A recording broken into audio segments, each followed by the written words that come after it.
जी, जैसे कि हम जानते हैं कुछ डॉक्टर्स भी बोलते हैं कि कोई अगर बीमार हो या किसी को शक्ति का आवश्यकता है तो उनको मांस या मच्छी का भोजन खाने के लिए उनको बोला जाता है।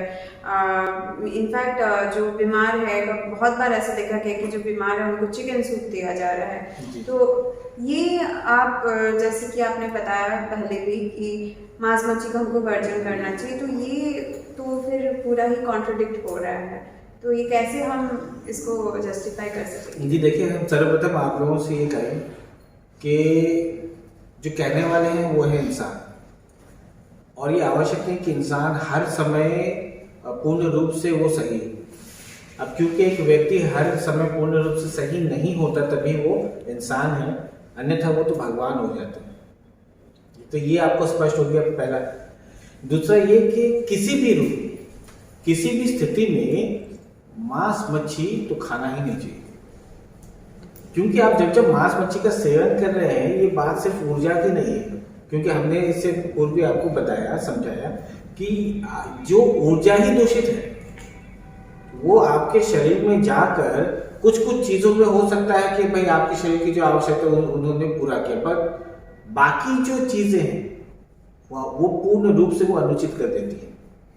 अब ये जो अनुचित होती है ये ऊर्जा के शरीर में होती है, जिसके विषय में जैसा आप कह रहे हैं, अभी डॉक्टर की बात कर रहे हैं, उन्हें तो कोई ज्ञान है नहीं क्योंकि उन्होंने कभी पढ़ाई नहीं की है। तो उस हिसाब से आप यदि देखें तो ये ऊर्जा की जो शरीर जो पूरी अपवित्र हो जाती है, अब धीरे धीरे फिर ऊर्जा के शरीर में अनुचित ऊर्जाएं जमने लगती हैं, और फिर धीरे धीरे पश्चात में फिर एक समय पश्चात ऐसा होता है कि फिर वही व्यक्ति अलग अलग बीमारियों से, कष्टों से, पीड़ाओं से फिर वो जूझने लगता है। और क्योंकि हम लोग ऊर्जा के शरीर पर कार्य करते हैं तब फिर बहुत सारे अनुचित ऊर्जाओं को निकालना पड़ता है। इसीलिए हम लोग ये सभी से कहते हैं भाई किसी भी रूप में, किसी भी स्थिति में मांस मच्छी तो खाना ही नहीं चाहिए, चाहे आपको फिर कोई भी बोले, कोई भी। यदि आपके कोई गुरु हैं, आपके कोई डॉक्टर हैं, या आपके कोई परिचित हैं, आपके कोई बड़े बुजुर्ग हैं, यदि आपसे कह रहे हैं कि आप मांस मच्छी खाओ, और हो सकता है कि वो बहुत अनुभवी हो, उनको बहुत ज्ञान हो, संभव है, परंतु फिर भी आपको मांस मच्छी नहीं खाना चाहिए, फिर चाहे कोई कुछ भी बोले। महाराज जी, बहुत लोग ऐसे भी बोलते हैं कि अगर हम मांस मच्छी खाना छोड़ देंगे तो ये जो मुर्गियां हैं, जो मछलियां हैं, इनका तो बढ़ते रहेगा, इनका सप्लाई बढ़ते रहेगा। तो कुछ लोग भी ऐसे भी बोलते हैं कि धरती पे मनुष्य का पॉपुलेशन कम हो जाएगा और वही ज़्यादा रह जाएंगे। तो ये इस पे हम कैसे जस्टिफाई करते हैं? देखिए, हम आपसे ये कहना चाहेंगे कि ये तो धरती जो चल रही है, पृथ्वी जो चल रही है, इसमें बहुत प्रकार के प्राणी वास करते हैं या रहते हैं। हो सकता है कुछ प्राणी अपने आप में अधिक हों, ऐसा संभव है कि हाँ भाई कुछ प्राणी ऐसे हैं जो बहुत थोड़े हैं, कुछ प्राणी ऐसे जो बहुत अधिक है मात्रा में, संभव है। परंतु इसका अर्थ ये नहीं है कि मनुष्य उन्हें फिर मार कर, काट कर, तड़पा कर खाए, भोजन उनका स्वाद ले, या उनके चमड़े से अलग अलग प्रकार के वस्त्र बनाए, कदापि नहीं, क्योंकि ये किसी इंसान का कार्य नहीं है। ये इसलिए तो इंसानियत है नहीं। आप कई जगह पर आपने सुना भी होगा कि लोग बोलते हैं आजकल तो इंसानियत रही नहीं। इंसानियत कैसे रहेगी? जब आप इंसानियत जैसा कर्म करेंगे तब तो आप इंसानियत की अपेक्षा रख सकते हैं। यदि आपका कर्म ही ऐसा हो जो इंसानियत जिसमें ना हो, या सिर्फ जब आप एक मनुष्य दूसरे मनुष्य की यदि बात करें तब तो आपको अथाह प्रेम है, अथाह लगाव है, अथाह स्नेह है, परंतु जब बात पशु की आ जाए तब तो आप उन्हें मारकर, काट कर यदि आप भोजन करते हैं, सेवन करते हैं, तब तो ये इंसानियत नहीं है। तो हमारे अनुसार इंसानियत वो होती है जहाँ पर आपके भीतर, आपके मन में सभी के लिए, जीव के लिए, प्राणी के लिए शुभ भावना हो, तो वही उचित है। और ऐसा यदि आपके साथ है, आपके मन में सबके लिए शुभ भावना है, तब तो भाई ठीक है। अन्यथा यदि आपके मन में लालसा है कि भाई हमें ये इनको मार के खाना है, पका के खाना है, या डॉक्टरों ने कहा है, हम आपसे ये कहते हैं कि यदि डॉक्टर ऐसा कहते हैं कि मांस मच्छी खाओ, और अगर आपने कभी इस प्रकार के डॉक्टर से मिला है तो डॉक्टर ये भी कहते हैं कि आप मांस मच्छी मत खाओ और आपको जो जो चाहिए वो आपको साग सब्जी से ही मिल जाएगा। अब आप देखिए, जब बात शक्ति की आती है तो सर्वशक्तिशाली कौन आता है? या किसी भी अगर शक्ति से यह कभी तुलना करनी हो तब आप घोड़े से तुलना करते हैं, हॉर्स पावर जो कहते हैं। तब आप शेर की शक्ति की तुलना नहीं करते, क्योंकि मांस मच्छी तो शेर खाता है, फिर मांस जब खाता है तो उनकी शक्ति बहुत होती है, परंतु तुलना होती है फिर घोड़े से जो पूर्ण रूप से शाकाहारी है। तो यदि ये आप जिस साइंस की बात कर रहे हैं या डॉक्टर की बात कर रहे हैं, ये उन्हीं का कथन है कि सर्वशक्तिशाली जो है वो शुद्ध शाकाहारी इंसान खाकर भी रह सकता है। और हम अपनी बात करें, एक समय हम भी बहुत कसरत किया करते थे, तब हमारी भी बहुत शक्ति थी और उस समय हमसे सभी पूछा करते थे कि आप भाई कौन सा मांस खाते हो, कितनी मच्छी खाते हो, क्या खाते हो, कितना खाते हो आप। और हम सबसे एक ही बात कहते थे कि हम भाई शुद्ध शाकाहारी हैं, हम वो आपका दाल चावल साग सब्जी बस वही सब खाते हैं। और कोई विश्वास नहीं करता था, परंतु जो सत्य है वो यही है कि आपको जो जो चाहिए, आपको प्रोटीन चाहिए, विटामिन चाहिए, मिनरल चाहिए, कार्बोहाइड्रेट, फैट, जो आपको चाहिए वो सभी आपको साग सब्जी में मिल जाएगा। और यदि आपको ज्ञान नहीं है या यदि आपको जानकारी नहीं है तब आप गूगल से पूछ लीजिए। तो हमारे हिसाब से बस इसी प्रकार चाहे कोई भी स्थिति हो, परिस्थिति हो, मांस मच्छी नहीं खाना है या किसी पशु के बलि का कारण नहीं बनना है किसी भी रूप में। हाँ महागुरुराज जी, आपने बलि का जो बताया, हमने बहुत बार ऐसा देखा है कि मंदिरों में या बहुत जगहों पे कोई मन्नत मांगता है या किसी चीज़ का बलि होता है तो वो उनको शुभ माना जाता है, उनको प्रसाद के तौर पर काटा जाता है और वो उनका पकवान बना के खाया जाता है। तो ये कहाँ तक सही है? देखिए, सर्वप्रथम तो बात यही हो गई कि यदि आपने प्राण दिए नहीं है तो प्राण लेने का भी अधिकार आपको नहीं है, जो हम मानते हैं। आपने यदि किसी को वस्त्र दिया है, आप उनसे वस्त्र मांग सकते हो, क्यों भाई आपने दिया है तो आप ले भी सकते हो। परंतु यदि आप किसी को जीवन दान दे नहीं सकते तो जीवन लेने का तो प्रश्न ही नहीं उठता। और रही बात बलि की, तो फिर भाई आप कौन होते हो कि उस पशु के मतलब पशु को बलि चढ़ाने में आप कौन होते हो? भाई आपने क्या उन्हें प्राण दिया है, जीवन दिया है? यदि नहीं तो आप कौन से बुनियाद पर आप उनके जो प्राण है वो आप ले रहे हैं? ये तो आपका हक ही नहीं है, आपका अधिकार ही नहीं है। फिर तो आप अपनी शक्ति का दुरुपयोग कर रहे हैं, या यूँ कह लें कि फिर आप तो भाई इतने बड़े आप स्वार्थी हो गए हैं कि आप अपना स्वार्थ पूरा करने के लिए आप बेजुबान जो पशु पक्षी हैं उनकी आप हत्या कर रहे हैं। लेकिन महागुरुराज जी, ये जो बलि चढ़ता है, लोग कहते हैं ये भगवान को चढ़ाया जा रहा है, ये बलि भगवान को चढ़ाएंगे, भगवान खुश होंगे, तब हमको उनका फल प्राप्ति होगा या लाभ प्राप्ति होगा। तो भगवान को अगर बलि चढ़ा रहे हैं, भगवान को हम मांस मच्छी चढ़ा रहे हैं और फिर आप बोल रहे हैं कि हम मांस मच्छी वर्जन करते, तो ये बातें तो दोनों में कॉन्ट्रडिक्टिंग है। देखिए, हमने आपसे जैसे पहले भी कहा, देखिए कभी भी कोई भी मतलब यदि हम अच्छे देवी देवता की बात करें, अच्छी शक्तियों महाशक्तियों की यदि हम बात करें, तो कोई भी ऐसे देवी देवता नहीं है जो ये आकर कहते हैं कि आओ और बलि चढ़ाओ। कोई ऐसा नहीं करने वाले तब तक जब तक आप जिनको बलि चढ़ा रहे हो वो कोई खराब प्रवृत्ति के नाम या जिनके अंदर में किसी न किसी प्रकार की अनुचित ऊर्जा ना हो। जैसे उदाहरण के तौर पर, जैसे हमने आपसे इससे पहले भी कहा, बहुत सारे ऐसे मंदिर हैं जहां पर मांस मच्छी तो दूर की बात है, प्याज लहसुन तक नहीं चढ़ता। इसका अर्थ क्या है? इसका अर्थ यही है कि कभी देवी देवता ने नहीं कहा कि आके मुझे बलि चढ़ाओ, परंतु मनुष्य अपने अनुसार चढ़ाते हैं। भाई किसी ने स्वप्न में देख लिया कि हाँ भाई बलि चढ़ाना है और वो दूसरे दिन उन्होंने बलि चढ़ा दिया। तो ये जो प्रथा है ये पूर्ण रूप से गलत है। हम आपको एक चीज और भी बताते हैं, एक ऐसे भी व्यक्ति जिनके विषय में आपसे कहना चाहेंगे जो इंसानों की बलि चढ़ाते हैं या इंसान के बच्चों की बलि चढ़ाते हैं। अब आप लोगों के लिए ये चीज गलत हो जाएगी क्योंकि वो इंसान या इंसान के बच्चे की बलि चढ़ा रहे हैं, ये तो फिर गलत है और इसमें आप लोग सभी समर्थन देंगे। परंतु यदि आप हमारी दृष्टि से देखो तो इसमें गलत क्या है?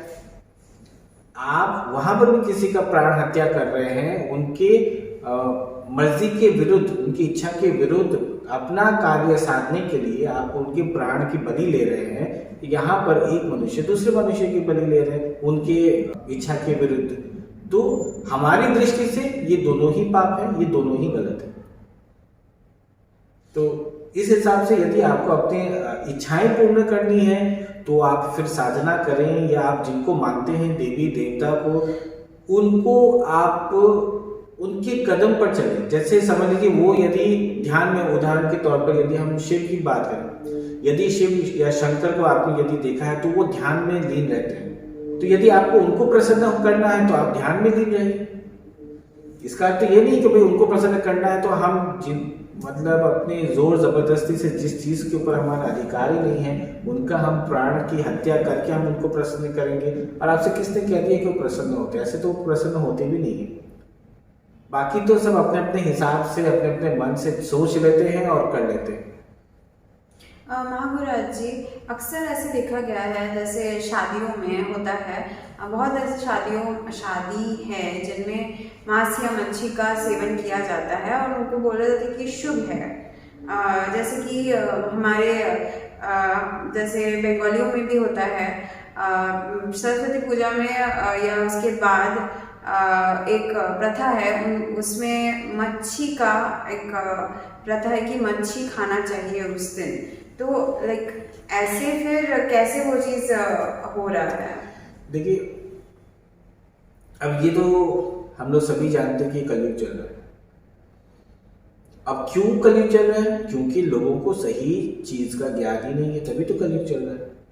यदि आपको सही की और गलत की यदि आपको पूर्ण रूप से पहचान है, यदि आपको पूर्ण रूप से ज्ञान है कि भाई ये अनुचित है, ये उचित है, ये सकारात्मक है, ये नकारात्मक है, और उसके अनुसार यदि आप कर्म कर रहे हैं, तब तो फिर ये कलयुग रहेगा ही नहीं। परंतु ये कलयुग है जिसका अर्थ ये है कि पूर्ण रूप से ना ज्ञान है और ना ही पूर्ण रूप से वो उस चीज को समझकर वैसा कर पाते हैं जो करने की आवश्यकता है। यदि आप स्वयं सोचें, कोई व्यक्ति है, कोई मनुष्य है और उनके घर पर कुछ अच्छा कार्य है, ये आप विवाह समझ लो, विवाह तो एक शुभ कार्य है, एक बहुत ही एक अच्छा कार्य है विवाह। और इसके अलावा सिर्फ विवाह की बात नहीं है, ये जितने भी है, ये आपको समझ लो, आपके जीवन में बहुत अच्छा कुछ हुआ, उस समय भी लोग फिर बाकी लोगों को बुलाते हैं और साथ समय व्यतीत करते हैं। फिर किसी का जन्मदिन होता है या फिर कोई नया घर लेते हैं। तो ये जो लोग हैं जो खुशियां मनाने के अपने अपने उनके तरीके हैं। अब आप सोचें कि एक व्यक्ति खुशियां मना रहा है बाकी सबको बुलाकर, बहुत अच्छी बात है। परंतु यदि किसी पशु की हत्या की जा रही है, जैसे कि आपने विवाह का आपने बताया, विवाह में खास करके कोलकाता में या बंगाली में खास करके, या और भी होंगे, पंजाबी में भी होंगे, या आपके और भी अलग अलग जो भी हैं जात पात के लोग, जो लोग मांस मच्छी खाते हैं, वो सभी मांस मच्छी बनाते हैं, खाते हैं। और किसी किसी के यहाँ पर तो भाई मांस मच्छी होना ही चाहिए, आवश्यक है। ऐसी स्थिति में आप बस इतना सोचो कि भाई आप एक शुभ कार्य करने जा रहे हैं जहां पर आपने पता नहीं कई 100 पशुओं की आपने बलि ले लिया। बलि लेने का अर्थ क्या है? आपने उनकी बद्दुआ ले ली, उनके जीवन को आपने समाप्त कर दिया। एक आप शुभ कार्य आरंभ करने जा रहे हैं, आप बलि लेकर, यानी हत्या करके आपने मृत्यु की, आपने हत्या कर दी। अब वो जो मृत देह है, मृत शरीर है, उसका आप भोजन करोगे और उसका भोजन करके आप अच्छा कार्य करोगे। मतलब आप अपने पेट को आप शमशान घाट बनाओगे, कब्रिस्तान बनाओगे अपने पेट को, और उसके पश्चात आप शुभ कार्य करोगे और आप ये अपेक्षा रखोगे कि ये जो कार्य है ये पूर्ण रूप से सफल हो। तो हमें तो यही नहीं दिखाई देता कि यहाँ पर मतलब यदि किसी को थोड़ा भी ज्ञान होगा तो इस प्रकार की चीज तो वो सोच भी नहीं पाएंगे, करने की तो बात दूर की रही। तो उस हिसाब से ये चीज पूर्ण रूप से ये अपवित्र है, पूर्ण रूप से ये गलत है। यदि आप प्रसन्न हो तो आप सबको प्रसन्न करोगे, तो जब आप सबको प्रसन्न करेंगे तभी तो आपकी प्रसन्नता बढ़ेगी। और यदि आप प्रसन्न हो, आप जाकर आप पशुओं की आप बलि ले रहे हैं, उनको मार रहे हैं, काट रहे हैं, उनकी मृत्यु का कारण बन रहे हैं, उनके कष्ट और निवारण का कारण आप बन रहे हैं, आप पाप कर्म कर रहे हैं, कर्म का बोझा आप अपने सर पर ले रहे हैं, और फिर उन्हीं को अगर आप पका के खा रहे हैं और फिर आप ये सोच रहे हैं कि भाई ये सब करने से मैं बाकी लोगों को खुश कर रहा हूँ, मेरा जीवन अच्छे से बीतेगा, तो ये पूर्ण रूप से गलत है। हमने ऐसे ही हमारे एक चाचा जी थे, उनका विवाह हो रहा था, वो भी बंगाली में, तो उनका हम वहाँ पर हम गए थे, तो वहाँ पर हमने देखा एक जगह पर्दा लगा हुआ था, वहाँ पर जब जाने गए तो हमें रोका गया, बोले आप मत जाओ। हम बोले भाई क्यों ना जाए, हमें देखने तो दीजिए क्या हो रहा है। तो बोले नहीं नहीं आप रहने दो। फिर भी हम गए, जाकर हमने देखा वहाँ पे बहुत सारे मुर्गों की मतलब बलि ली गई थी, उनको पूरा चीर के उनका रखा गया था, और मछलियाँ भी थी बहुत सारी। फिर हमने अपने चाचा जी से कहा कि कोई भी ऐसा कार्य जो शुभ आप लोग समझ रहे हैं और जहाँ पे आप लोग अच्छा कार्य करने जा रहे हैं, वहाँ पर यदि इतने सारे पशुओं की यदि बलि ली जा रही है, उनकी बद्दुआ लग रही है, वो कार्य संपन्न कैसे हो सकता है? वो कार्य संपन्न हो ही नहीं सकता है।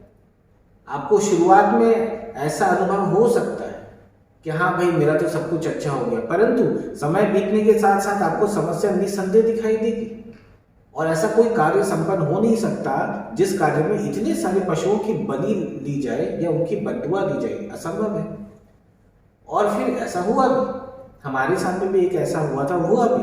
फिर ना ही मतलब इतनी समस्या आई कि भाई अब तो मतलब आत्महत्या कर ली, ऐसी समस्या है। और फिर अब यदि आप जाकर उनसे पूछो कि भाई ऐसी समस्या क्यों आई, तो क्या कहेंगे? हमने तो कुछ किया ही नहीं, हम तो सबका भला करते हैं, हमने कभी कुछ गलत किया ही नहीं, हमारे साथ ही ऐसा क्यों होता है? तो ये आपको समझने की आवश्यकता है। पशुओं को पूर्ण रूप से जीने का अधिकार है। यदि मात्रा बढ़ती है पशुओं की, तो कुछ ना कुछ घटित होगा और उनकी मात्रा पुनः वो हो जाएगी जो होनी चाहिए। उस हिसाब से तो फिर मनुष्यों की भी मात्रा बढ़ गई है, बढ़ चुकी है। अभी तो चले आपकी महामारी हुई तो अभी कुछ कमी, अन्यथा अभी तो बहुत बढ़ चुकी है। तो फिर मनुष्य को भी मात्रा कम करने के लिए मनुष्य को भी फिर एक दूसरे को फिर मार कर काट कर फिर उनको भी संतुलित करना चाहिए अपने आप को। यदि हम आप लोगों की भाषा में यदि हम वार्तालाप करें तो इसका कोई अर्थ नहीं। इस हिसाब से हमारे हिसाब से सबको जीने का अधिकार है, सब सुख से रहे, शांति से रहे। हमारे अनुसार तो भाई ऐसा ही होना चाहिए। चलिए, हम नॉन वेज वेज में बहुत आगे बढ़ चुके हैं, बहुत कुछ हमें मिला जानने महागुरुराज जी से। बस यही ध्यान रखिएगा, मांस मच्छी का वर्जन कीजिए और पूरा ही वेज खाने का कोशिश कीजिए। आपका भोजन का जो भी तरीका है वो बदलिए और अच्छा जीवन व्यतीत कीजिए। नमस्कार।